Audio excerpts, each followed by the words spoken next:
ایک گاؤں میں ایک ننھا بچہ رہتا تھا جس کا نام علی تھا۔ علی بہت صاف دل، سچا اور محنتی لڑکا تھا۔ وہ ہمیشہ چاہتا کہ اللہ اس سے راضی ہو۔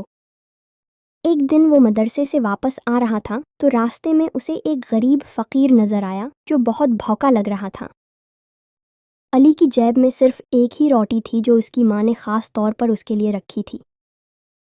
اس نے سوچا، میں بہت بھوکا ہوں لیکن یہ بابا جی مجھ سے زیادہ کمزور لگ رہے ہیں۔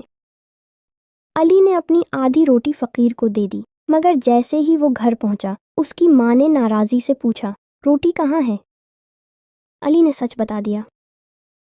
ماں ناراض ہو گئی اور علی کو تھوڑا سا ڈانٹ بھی پڑی۔ علی بہت اداس ہو گیا، اسے لگا شاید اس نے کوئی غلط کام کیا ہے۔ اسی رات وہ اپنے دادا کے پاس گیا جو ایک دانا بزرگ تھے۔ دادا نے اس کی بات سن کر مسکرا کر نہج البلاغہ کی حکمت نمبر 46 سنائی۔ بیٹا، مولا علی فرماتے ہیں، وہ برائی یعنی وہ کام جس پر تمہیں رنج ہو اللہ کے نزدیک اس نیکی سے بہتر ہے جس پر تم خود پسندی میں مبتلا ہو جاؤ۔ دادا نے کہا، بیٹا، تم نے جو کام کیا وہ تمہیں تھوڑا رنج ضرور دے گیا مگر وہ خالص اللہ کے لیے تھا۔ اللہ کو یہی پسند ہے۔ یہ تمہاری آزمائش تھی اور تم کامیاب ہو گئے۔ علی کے چہرے پر روشنی آ گئی، جیسے دل کو سکون مل گیا ہو۔ اس نے سیکھا کہ ہر نیکی وہی اچھی نہیں جو دنیا کو اچھی لگے، بلکہ وہ ہے جو اللہ کو پسند آئے، چاہے ہمیں وقتی دکھ ہی کیوں نہ ہو۔ سبق: خود پسندی سے بچنا چاہیے۔ جو عمل ہمیں عاجز بنائے وہ اللہ کو زیادہ پسند ہوتا ہے۔ نیکی کی اصل قیمت اللہ جانتا ہے، ہم نہیں۔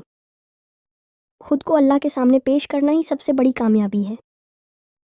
یہی حقیقی خوشی کا راستہ ہے جسے دنیاوی چیزیں نہیں خرید سکتے۔